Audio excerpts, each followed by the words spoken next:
오늘 하나님께서 우리에게 허락하신 말씀은 로마서 12장 19절에서 21절까지의 말씀, 신약성경 257페이지입니다.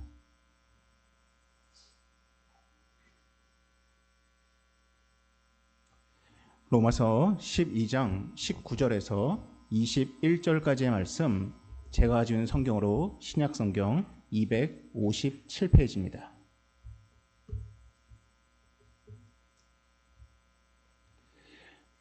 로마서 12장 19절에서 21절 말씀 제가 봉독하겠습니다. 내 사랑하는 자들아, 너희가 친히 원수를 갚지 말고 하나님의 진노하심에 맡기라. 기록되었을 때 원수 갚는 것이 내게 있으니 내가 갚으리라고 주께서 말씀하시니라. 내 원수가 줄이거든 먹이고 목마르거든 마시게 하라. 그리함으로 내가 숯불을 그 머리에 쌓아 놓으리라. 악에게 지지 말고 선으로 악을 이기라. 아멘. 오늘은 성령의 열매 6번째 시간입니다. 우리의 성령의 열매가 총 9가지인데 우리가 남은 것이 충성, 온유, 절제입니다. 사실 충성과 온유와 절제라는 이 열매와는 괴가 다른 것이 바로 1번부터 6번째까지의 열매들입니다. 그 1번부터 6번째까지의 이 사랑의 열매에 어찌 보면 시작이라고 할 수 있는 것이 사랑이고, 그리고 이 6개의 열매의 마침표라고 할 수 있는 것이 바로 양선입니다. 보통 우리가 일반적으로 양선이 무엇입니까? 라고 물으면은 먼저 이러한 단어의 의미에서 찾습니다. 양선이란 이 단어는 어질 양자에 착한 선을 씁니다. 그래서 양선이란 이 뜻은 어질고 착하다의 의미를 가지고 있습니다. 그래서 종종 양선의 열매가 무엇입니까? 라고 물어보면은 착함 혹은 선함이라고 일반적으로 많이 알고 있고 또한 그렇게 대답을 합니다. 근데 여러분들, 착한 일과 나쁜 일 혹은 선한 일과 악한 일이라고 한다면은 사실 이거의 기준은 한 초등학교 3, 4학년만 돼도 어느 정도 알 수가 있습니다. 어떤 행동을 이야기하고 이 행동은 착한 거니 나쁜 거니 라고 물어본다면은 어느 정도는 대부분 다 구분할 수가 있습니다. 그러한 관점에서 이 이 성령의 열매의 6번째인 이 양선이라는 주제는 어찌 보면 우리에게는 조금은 쉬운 것 같습니다. 왜? 여러분들, 여러분 가운데 착한 일과 나쁜 일을 구분짓지 못하는 사람이 어디에 있겠습니까? 그래서 그냥 우리는 착한 일을 많이 해야 돼, 나쁜 일은 하면 안 돼 라고 하면은, 만약 그것이 이것의 전부라면은 굳이 더 말씀을 깊이 나눌 것이 없을 것 같습니다. 그런데 윤리적 의미의 선함과 악함, 착한 일과 나쁜 일을 말하는 것이 아닙니다. 여기서 말하는 선함, 여기서 말하는 착함이라는 것은 성경에서 이야기하는 관점으로 우리가 보아야 한다는 것입니다. 그러한 관점에서 우리에게 힌트를 줄 수 있는 말씀이 있습니다. 바로 빌립보서 1장 5절에서 6절까지의 말씀입니다. 먼저 1장 6절에 이렇게 써 있습니다. 너희 안에서 착한 일을 시작하신 이가 그리스도 예수의 날까지 이루실 줄을 우리는 확신하노라 라고 나와 있습니다. 6절을 잘 보시면 착한 일을 시작하신 이가 있습니다. 하나님을 지칭합니다. 하나님이 우리 안에서 착한 일을 시작하셨다라고 이야기합니다. 그리고 그것은 언제 완전히 이루게 되느냐? 그리스도 예수의 날, 바로 예수님이 재림하시는 날 그것이 완성되어진다라고 이야기합니다. 그러면 도대체 하나님이 우리 안에서 시작하신 착한 일이란 게 무엇이냐? 그것이 5절에 나와 있습니다. 너희가 첫날부터 이제까지 복음을 위한 일에 참여하고 있기 때문이다 라고 이야기하고 있습니다.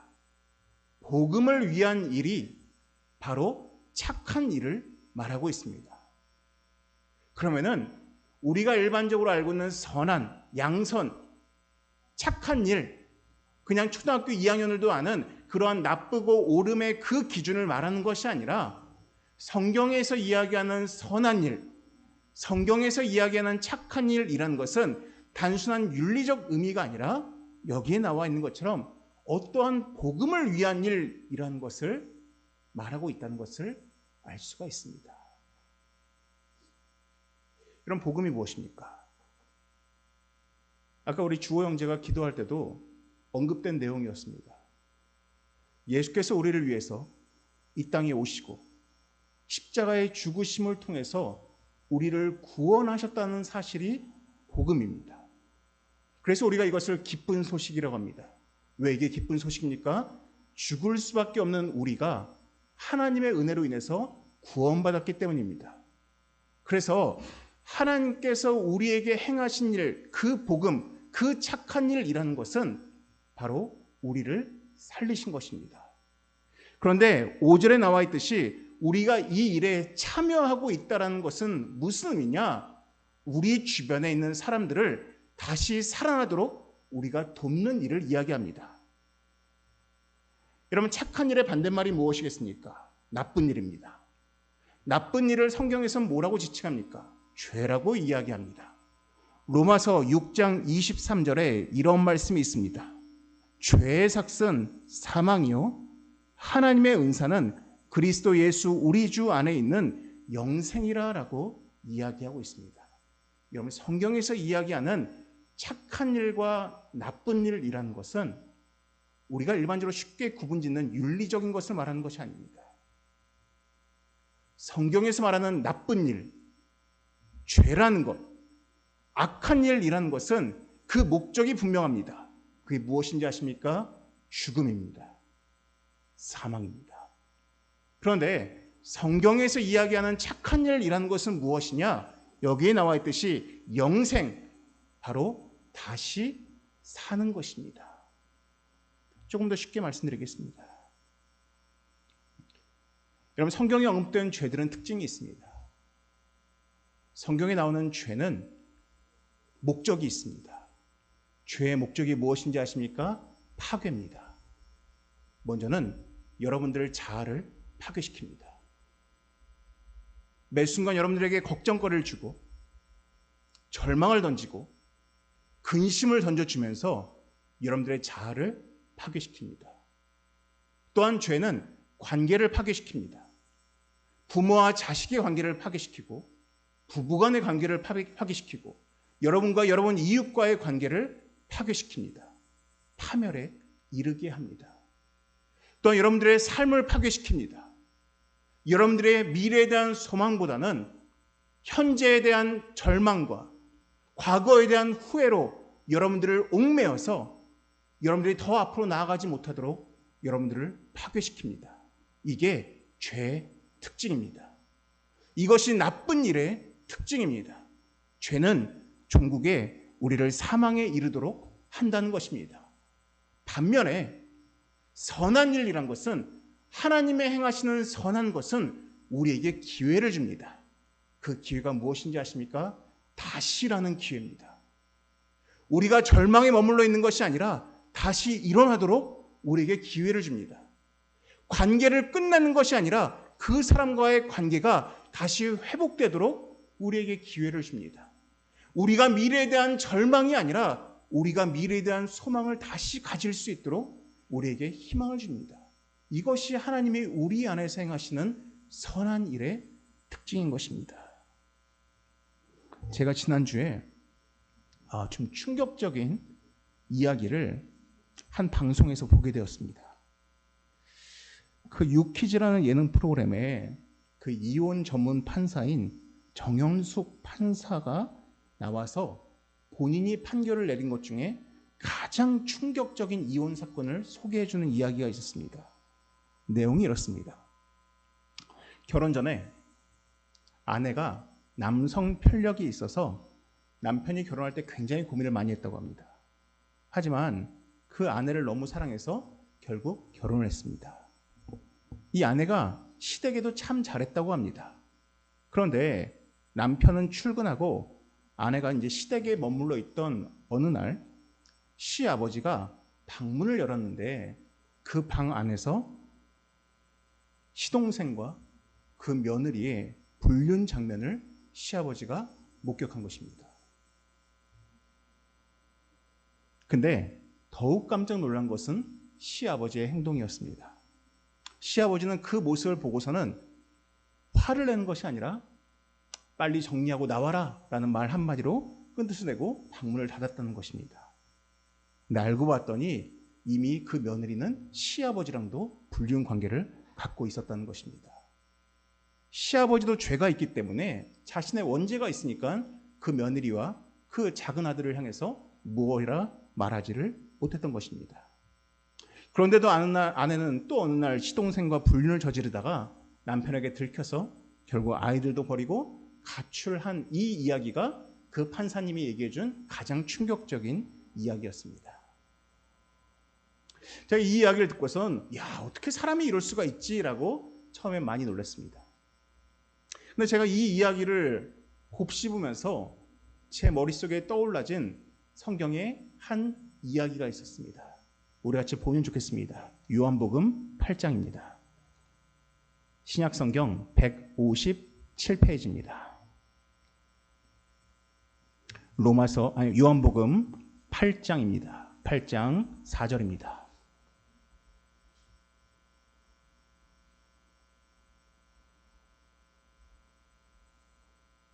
요한복음 8장 4절입니다. 3절과 4절을 보시면 사람들이 한 음행한 여인을 예수님께 끌고 나왔습니다. 간음하다가 현장에서 잡혔다고 합니다. 참고로 이 당시에 간음이라는 이 헬라어는 기혼자에게 쓰는 표현이었습니다. 그래서 아마도 남편이 있는 아내가 다른 남자와 불륜을 저지른 것 같습니다. 현장에서 잡혔습니다. 이 여자를 예수님께 데려왔습니다. 그리고 예수님께 5절에 이렇게 묻습니다. 주님, 율법에는 돌로 치라라고 명했는데 어떻게 하면 좋겠습니까? 라고 이렇게 묻습니다. 그래서 주님께서 6절을 보시면 땅에다가 무언가 쓰기 시작합니다. 무엇을 쓰셨는지 성경에 나오지 않습니다. 그리고 유명한 말씀을 8장 7절에 이렇게 말씀하십니다. 너희 중에 죄 없는 자가 먼저 돌로 치라라고 이야기하십니다. 죄 없는 자가 돌로 쳐라. 이 말을 듣자 이 여인을 격분해가지고 죽이기 위해서 돌을 들고 끌고 왔던 많은 사람들이 9절을 보시면 양심의 가책을 느끼기 시작했다고 합니다. 그리고 어른부터 시작해서 젊은이까지 다 그 자리를 떠났다라고 이야기를 합니다. 여러분, 이 이야기가 우리에게 전해주는 것이 무엇입니까? 두 가지가 있습니다. 첫 번째는 무엇입니까? 어른부터 젊은이까지 너희 중에 죄 없는 자가 먼저 돌로 치라라는 이 말씀에 자유한 자가 한 명도 없었다는 것입니다. 어린애부터 어른까지 어느 누구도 죄 없는 자가 먼저 돌로 치라라는 이 말씀에 자유한 자가 한 명도 없었다는 것입니다. 이게 이 말씀이 우리에게 주는 첫 번째 메시지입니다. 그리고 두 번째로 주는 메시지가 있습니다. 10절과 11절을 보시면 이제 예수님과 여자만 남았는데 이 여자에게 예수님께서 하신 말씀입니다. 10절에 먼저 이렇게 말씀하십니다. 여자여, 너를 고발하던 그들이 어디 있느냐? 너를 정죄한 자가 없느냐라고 물으십니다. 그러면서 11절에 이렇게 이어서 말합니다. 나도 너를 정죄하지 아니하노니 가서 다시는 죄를 범하지 말라라고 이야기를 하십니다. 여기서의 두 번째 포인트는 하나님께서, 예수님께서 죄를 죄로 여기지 않는다가 아닙니다. 중요한 것은 이 여인에게 11절의 말씀처럼 다시라는 기회를 주신다는 것입니다. 이 여인을 끌고 왔던 사람들에게는 이 여인에게 다시라는 기회를 주고 줄 마음이 없었습니다. 그냥 심판, 죽음만을 주고 싶었습니다. 그런데 예수님께서 이 여인에게 주고 싶었던 것은 심판을 넘어서서 다시라는 기회를 주고 싶었다는 것이 이 말씀의 두 번째 메시지입니다. 그래서 신학자들이 이야기할 때 이 요한복음 8장에 나오는 이 이야기를 가장 잘 함축하고 있는 말씀이 바로 요한복음 3장 17절이라고 이야기합니다. 요한복음 3장 17절입니다. 요한복음 3장 17절 말씀, 우리 같이 3장 17절 말씀 같이 읽도록 하겠습니다. 시작. 하나님이 그 아들을 세상에 보내신 것은 세상을 심판하려 하심이 아니요 그로 말미암아 세상이 구원을 받게 하려 하심이라. 아멘. 여러분, 심판은 끝입니다. 심판을 하는 순간 그 사람에게는 기회가 없습니다. 다시라는 기회가 주어지지 않습니다. 근데 주님이 이 땅에 오신 것은 심판이 목적이 아니라 그들에게 다시라는 기회를 줘서 구원을 주고자 함이 예수께서 이 땅에 오신 목적이다라고 말씀하고 있는 것입니다. 여러분, 이것이 바로 복음이고 이것이 바로 하나님께서 우리에게 행하신 착한 일이며 동시에 우리에게 원하시는 선한 일입니다. 이것을 담고 있는 본문이 바로 오늘 우리가 읽었던 로마서 12장에 담겨 있습니다. 여러분, 로마서 12장 우리의 본문으로 돌아가 보시면은 12장 17절에 이렇게 말씀하고 있습니다. 아무에게도 악을 악으로 갚지 말고 모든 선한 사람 앞에서 선한 일을 도모하라 라고 이야기합니다. 여기 나오는 선하다라는 이 단어가 바로 아가도시네, 우리가 이야기하는 양선이라는 헬라어와 같은 단어입니다. 악을 갚지 말고 선한 일을 도모하라라고 이야기합니다. 좀 더 자세한 내용이 바로 19절에 나옵니다. 내 사랑하는 자들아, 너희가 친히 원수를 갚지 말고. 이것이 무엇입니까? 심판입니다. 너희가 친히 심판하지 말고 하나님의 진노하심에 맡기라. 그 사람에 대한 심판은 하나님의 몫이다라고 이야기를 합니다. 그리고 이야기합니다. 원수 갚는 것이 내게 있으니 내가 갚으리라고 주께서 말씀하시니라 라고 이야기합니다. 그러면서 21절에 이렇게 말씀하십니다. 악에게 지지 말아라. 악에게 지는 것은 악을 심판하는 것입니다. 선으로 악을 이기라는 것은 무슨 의미입니까? 그에게 다시라는 기회를 주라는 것입니다. 여러분, 이것이 바로 선한 일입니다. 제가 여러분들에게 좀 한 사람에 대해서 조금 길게 설명을 드리겠습니다. 제가 너무 본받고 싶지만은 참으로 저에게는 불가능한 것처럼 다가오는 한 목사님에 대한 이야기입니다. 1902년도에 손양원이라는 분이 태어나셨습니다. 그분이 평양신학교를 졸업하자마자 바로 사역지로 선택한 것이 한센병자, 소위 문둥병자들이 모여있는 애양원이라는 교회로 그의 사역지를 정하셨습니다. 그곳에서 그 문둥병 환자들의 그 피부에 나오는 모든 진물들을 친히 닦아주고 그들에게 복음을 전파하고 그들에게 열심히 사역을 하였습니다. 1940년 일제시대 때 그분이 신사참배를 거부하였다가 감옥에 갇히게 되었습니다. 고문을 당하고 거기서 모진 학대를 당했습니다. 그때 손양원 목사님이 아내에게 썼던 그 편지가 굉장히 유명합니다. 지금도 남아 있습니다. 그 편지에 이러한 글귀가 있습니다. 여보시오, 나는 솔로몬의 부귀보다도 욥의 고난이 더욱 귀하고 솔로몬의 지혜보다도 욥의 인내가 더욱 아름다워 보입니다. 솔로몬의 부와 지혜는 나중에 타락의 매개가 되었으나 욥의 고난과 인내는 최후의 영화가 된 까닭이 위이다. 해방 후에 다시 손양원 목사님은 감옥에서 풀려난 다음에 애양원 교회로 다시 돌아갔습니다. 그런데 1948년도에 끔찍한 사건이 벌어집니다. 1948년도에 여순 사건이 발생했는데 그 당시 손양원 목사님의 두 아들이 우익단체에서 활동을 하고 있었습니다. 그런데 반란군들이 이 두 아들을 기독교인이라는 사실을 인해서 빌미로 체포해 갔습니다. 그리고 이 두 아들을 죽였습니다. 이 두 아들의 장례식 때 손양원 목사님이 기도를 하였습니다. 그 기도문 또한 굉장히 유명합니다. 그 기도문 가운데 이러한 내용이 있습니다. 나 같은 죄인의 혈통에서 순교의 자식들이 나오게 하셨으니 하나님 감사합니다. 허다한 많은 성도들 중에서 이러한 두 귀한 자녀를 허락해 주심에 또한 감사합니다. 한 아들의 순교도 귀하다 하거늘 하물며 두 하늘의 아들의 순교이니 또한 감사합니다. 미국 유학 가려고 준비하던 두 아들 미국보다 더 좋은 천국에 갔으니 하나님 감사합니다. 도대체 어떻게 이런 기도를 했는지 상상이 안 됩니다. 시간이 지났어. 두 아들을 죽인 살인자가 잡히게 되었습니다. 안재선이라는 사람이었습니다. 마을 사람들이 또한 그 애양원에 있던 그 한센병 환자들이 이 안재선 씨를 죽이기 위해서 끌고 가기 시작했습니다.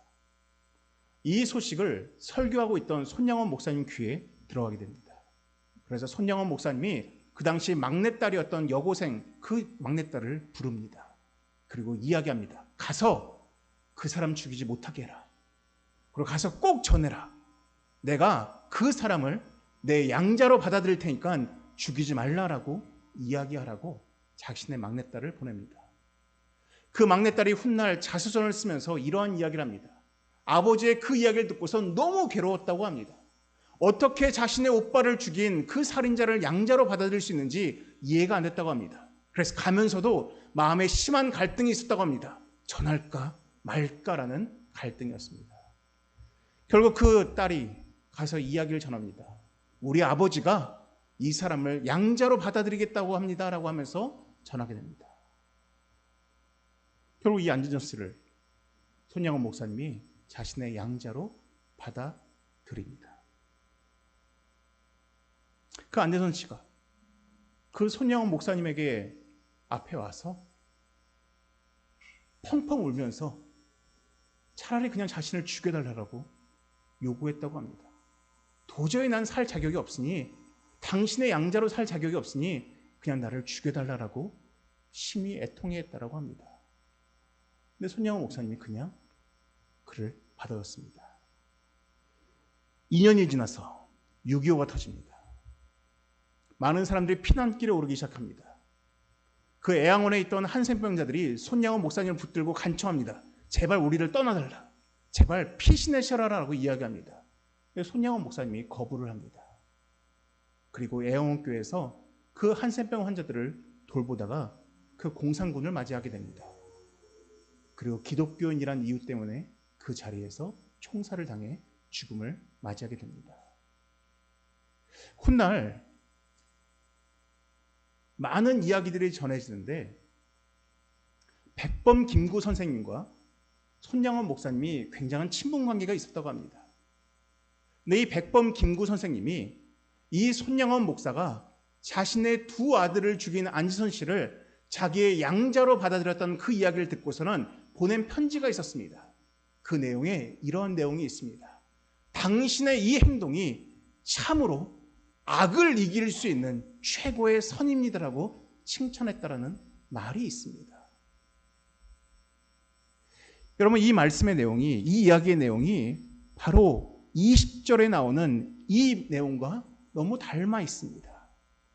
내 원수가 줄이거든 먹이고 목마르거든 마시게 하라. 그리함으로 내가 숯불을 그 머리에 쌓아놓으리라라는 이 말씀입니다. 여러분, 이집트 애굽 당시 때 이러한 이야기가 있습니다. 차엠베제라는 도둑이 있었습니다. 이 도둑이 어떤 사람의 물건을 훔쳤습니다.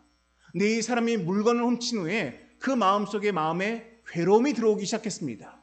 그래서 그 사람이 자기 머리 위에다가 숯불을 얹힌 그릇을 머리 위에 올려놓고서는 묵상을 하기 시작했다고 합니다. 내 죄가 얼마나 잘못된 것인지를 스스로 깨닫게 된 것입니다. 그래서 고대 중동 지방에서는 머리 위에 숯불을 올린다는 것은 바로 자신의 잘못을 자각한다는 의미로 유래가 되었다라고 이야기를 합니다. 20절에 나오는 이 말씀이 바로 그 이야기를 한 것입니다. 악을 행한 사람을 심판하는 것이 아니라 그 사람에게 선한 일을 하면은 그 사람이 스스로의 잘못을 깨달을 수 있는 기회를 제공하는 것이다라고 이 20절 말씀이 이야기하고 있는 것입니다. 손영원 목사님이 자신의 양자로 삼은 그 안재선 씨가 훗날 가정을 꾸리게 되었습니다. 그리고 아들을 낳았습니다. 그 아들의 이름이 안경선이라는 분입니다. 그분이 지금 무엇을 하는지 아십니까? 아프리카에 있는 한 문둥병 마을에서 한세인들을 돌보는 목사로서 선교 활동을 하고 있습니다. 만약 송영원 목사님이 그때 자기의 두 아들을 죽인 그 청년을 그냥 죽이도록 내버려 두었다면 아마 지금 그 아프리카 한센병 환자들이 있는 그 마을에서 사역을 하고 있는 안경선 목사님은 존재하지 않았을 것입니다. 하지만 손영원 목사님이 자신의 그 원수에게 다시라는 기회를 주었을 때 그 기회가 그를 살리고 또한 그의 후손들을 살리는 기회가 되었다라는 것입니다. 저는 우리 스스로에게 질문하면 좋겠습니다. 여러분들은 여러분 주변 사람들에게 다시라는 기회를 주는 분들이십니까? 아니면 그냥 죽이는 분들이십니까?